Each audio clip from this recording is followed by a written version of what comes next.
Let's spend a few minutes doing a high-level overview of how and when course data should be populated in CALPADS. What is student course data?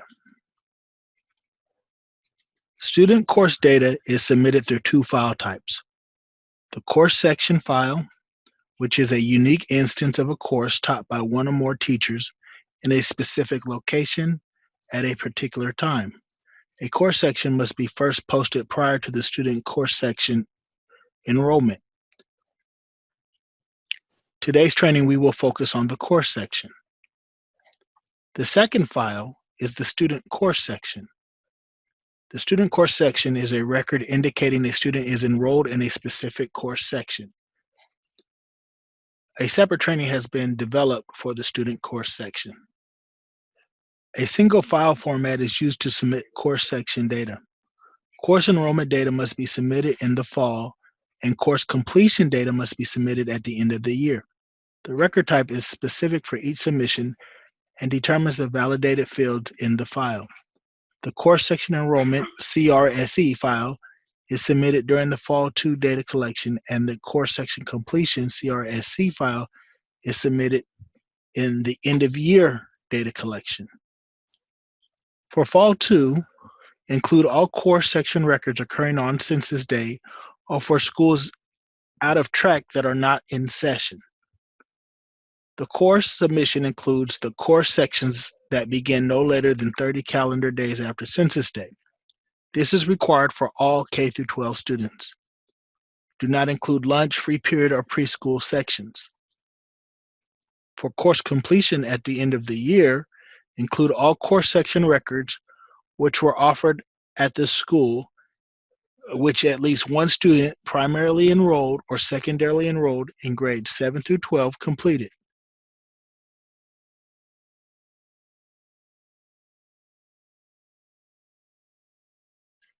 The course record format uses the replacement processing method. Records are replaced by school of course delivery, academic year, and academic term. During the fall submission, the record type code is CRSE. During the end of year submission, the record type code is CRSC. There are two types of course sections that can be reported: self-contained,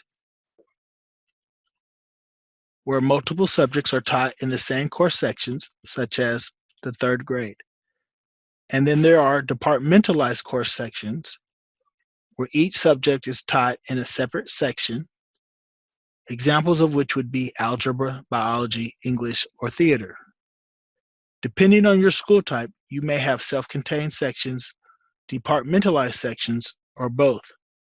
Typically, self-contained courses are taught in elementary schools, and departmentalized courses are taught in middle and high schools. So what courses are required for submission? What type of courses should be submitted? Some student course data, such as before and after school or childcare programs, including summer school courses, should not be submitted. Courses such as homeroom, study hall are optional but should only be submitted if students are receiving instructional support. It is quite fine if LEAs choose to submit student assistant courses or free period. Remember that it is required for academic core and non-core courses, including special ed, home hospital, distance learning, or independent study, to be reported.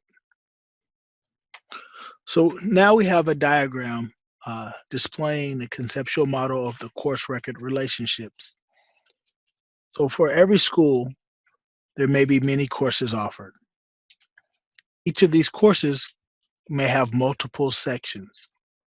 And within these sections would be one or several students. This group of students at a particular facility or room, like a classroom, would comprise the class. And so we try to relate how data is reported to how it's actually provided to the students in the real world. So every course section must have a teacher report it. And as you will learn With the staff demographics and the staff assignments, every teacher reported in CALPADS must have a SEID. However, there will be instances where you have a course taught by a teacher or a staff member with no SEID. Some of the scenarios in which a teacher does not have a SEID may be a distance learning teacher such as a proctor, courses in which students are receiving instruction at college. It may be a new teacher without a SEID from the CTC. These are just a few of the scenarios. It is important that even though you can't report the teacher's information in the staff demographic or staff assignment, that the instruction provided the student is reported. To facilitate this, you can use the generic SEID of 9999.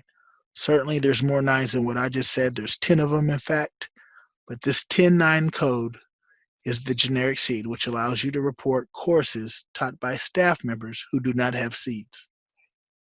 Also required for every course is a state course code. Recently, the state course codes have been changed to facilitate assignment monitoring, and they are grouped as follows. The 1000 series are self-contained courses. Most often they're reported in KN through 6th grade at the primary level, and sometimes used for independent study courses. The 6000 series can be described as other related instruction. Some classes that fall in the 6000 series are home, room, study hall, teacher's assistant. The 7000 to 8000 series are CTE courses. They are exclusively CTE courses. And then all your other academic related instruction would fall in the 9000 series. These also would be departmentalized courses. Math, science, foreign language are examples of such. So that concludes the overview. And let's take a minute to breathe before we go into data population.